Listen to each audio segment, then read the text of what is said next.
toàn thể quý vị, anh chị và các bạn lời kính chúc sức khỏe, lời cảm ơn chân thành và lời chào mừng nồng nhiệt nhất.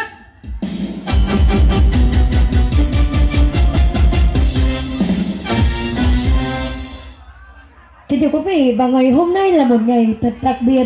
Ngày ngôi nhà mới chính thức được đón những tiếng cười, lời chúc và tình cảm thân thương từ gia đình, bạn bè và người thân. Và ngày hôm nay thì toàn thể quý vị đã cùng nhau hội tụ đông đủ về đây với chung một lý do để cùng chúc mừng tân gia Đại Cát cho gia đình anh chị Sương Kiều. Và sẽ không để quý vị phải đợi chờ thêm một giây phút nào nữa.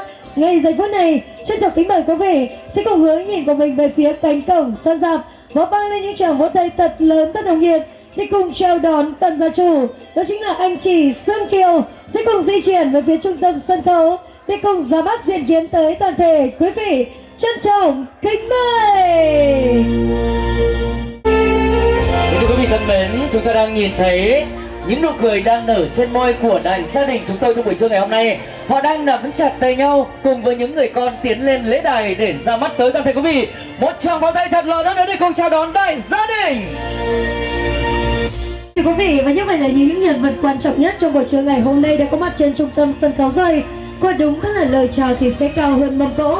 Và để thay cho tấm chân tình gửi tới toàn thể quý vị, xin mời đại gia đình của chúng ta sẽ cùng nhau cúi một cái cúi thật sâu để ra mắt và gửi lời cảm ơn tới toàn thể quý vị quan khách. Trân trọng kính mời.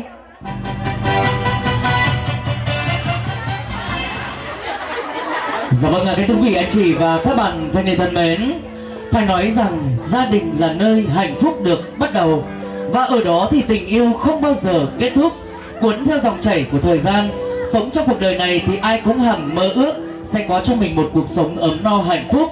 Nhưng để làm được điều đó thì phải trải qua rất là nhiều yếu tố, mà yếu tố thiết thực nhất đó chính là ngôi nhà.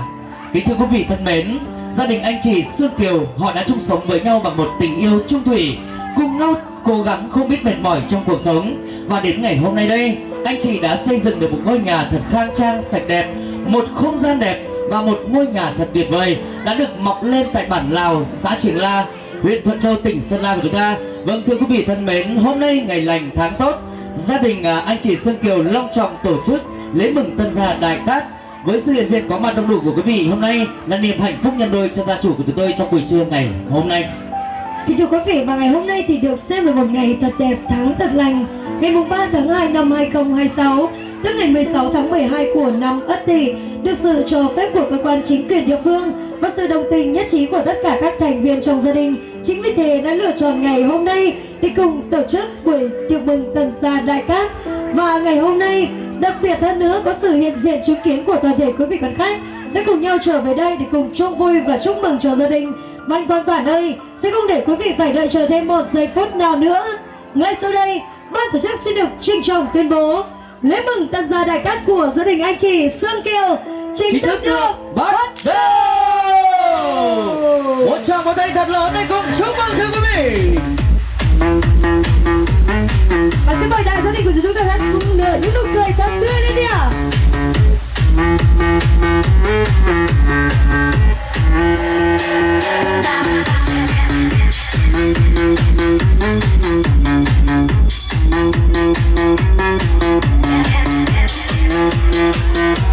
Dạ vâng, xin được trân trọng cảm ơn những tràng pháo tay của toàn thể quý vị rất nhiều. Những tràng pháo tay của toàn thể quý vị đã làm niềm hạnh phúc nhân đôi cho gia chủ của chúng tôi trong buổi trưa ngày hôm nay. Vâng, thưa quý vị thân mến, và tiếp theo chương trình ngày lúc này đây thì từ bên phía gia đình bạn bè của anh chị Sương Kiều cũng có chuẩn bị những phần quà thật là ý nghĩa dành cho gia chủ ngày hôm nay. Và món quà đầu tiên, ban tổ chức chúng tôi xin được trân trọng giới thiệu và vinh danh lên trên sân khấu. Trân trọng kính mời món quà của gia đình anh Dũng Biên. Trân trọng kính mời món quà của gia đình em Quỳnh Quyên. Vâng ạ, sẽ có những phần quà dành cho gia chủ ngày hôm nay. Trân trọng kính mời. Vâng, ban tổ chức xin được trân trọng kính mời tới các gia đình có tên trong danh sách trao quà. Chúng ta sẽ cùng nhau di chuyển lên phía cánh gà sân khấu để thuận tiện cho việc di chuyển lên sân khấu để gửi tặng quà tới tân gia chủ. Xin được trân trọng kính mời ạ. Và ngay giây phút này chúng ta sẽ cùng chào đón và di chuyển lên sân khấu gia đình anh Dũng Biên, gia đình em Quỳnh Biên và gia đình ông Điệp My sẽ cùng nhau trở về sân khấu với những phần quà yêu thương của mình để cùng gửi tặng và chúc mừng cho gia đình. Trân trọng kính mời. Và tiếp theo xin được trân trọng giới thiệu món quà của gia đình em Hòa Thuận. Trân trọng kính mời món quà của gia đình bác Đoàn Viên. Trân trọng kính mời món quà của gia đình anh Thu Việt. Vâng ạ, cũng sẽ có những phần quà thật ý nghĩa dành cho gia chủ của chúng tôi trong buổi trưa ngày hôm nay. Vâng ạ, một lần nữa xin được trân trọng kính mời những ai có tên trong danh sách trao quà. Chúng ta cùng nhau khẩn trương đem những món quà thật ý nghĩa cho gia chủ chúng tôi trong buổi trưa ngày hôm nay. Trân trọng kính mời.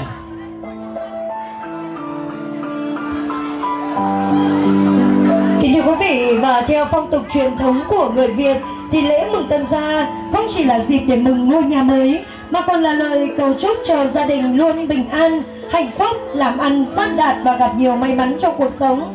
Và ngày hôm nay, trong niềm vui ấy thì gia đình cũng nhận được những tình cảm thân thương của những người thân trong gia đình, cũng như là toàn thể quý vị đã cùng nhau trở về đây để cùng chung vui và chúc mừng cho gia đình. Vâng, một lần nữa xin được thay lời cho gia chủ ngày hôm nay. Xin được trân trọng cảm ơn món quà của anh Dũng Biên, cảm ơn món quà của em Quỳnh Quyên, cảm ơn món quà của gia đình ông Điệp My, trân trọng cảm ơn món quà của em Hòa Thuận, trân trọng cảm ơn món quà của gia đình bác Đoàn Viên, trân trọng cảm ơn món quà của gia đình anh Thu Việt. Một lần nữa quý vị và các bạn không quên dành cho đại gia đình của chúng ta một tràng pháo tay thật lớn để cùng chúc mừng.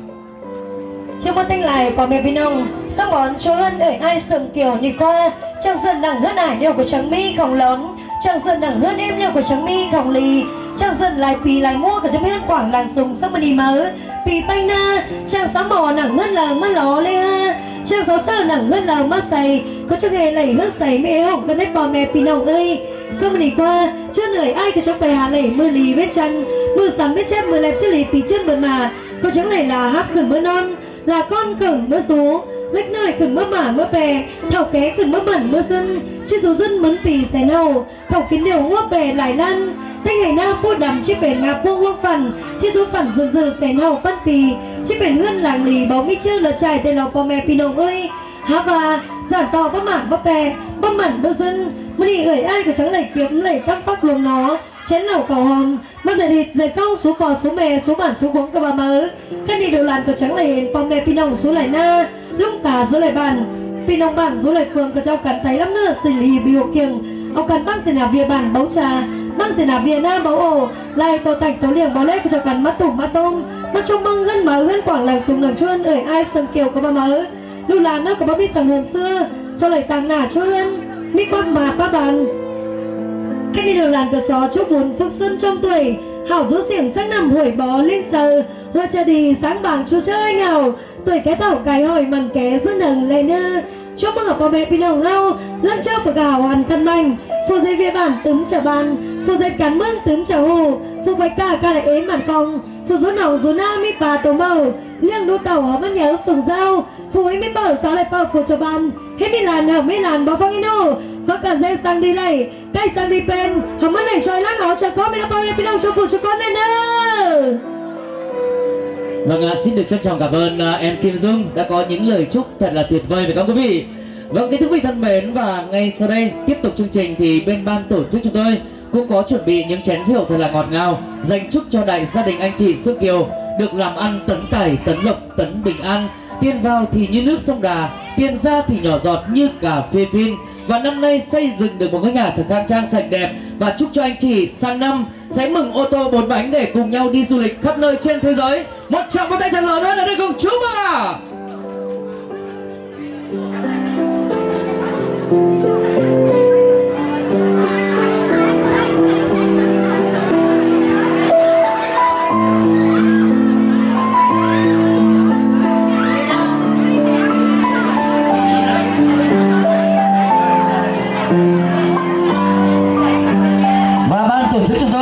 Kính mời toàn thể các quý vị quan khách, những người thân, những người bạn của gia chủ chúng tôi trong buổi trưa ngày hôm nay, chúng ta sẽ cùng rót chén rượu của mình thật đầy và chúng ta sẽ cùng hô và rô thật to cùng với gia chủ chúng tôi 1, 2, 3 xô, 2, 3 xô, 2, 3 chúc mừng tân gia đại cát được không ạ? Quý vị anh chị em ơi, bản Lào ơi, quý vị đã sẵn sàng chưa? Anh em ơi, Rô 2, 3, Rô 2, 3. chúc mừng tân gia đại cát xin mời.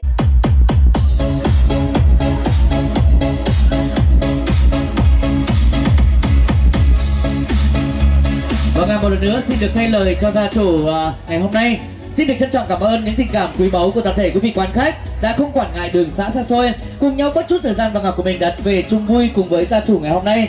Một lần nữa chúc quý vị và các bạn có một bữa tiệc ngon miệng và thật vui tươi. Xin trân trọng cảm ơn.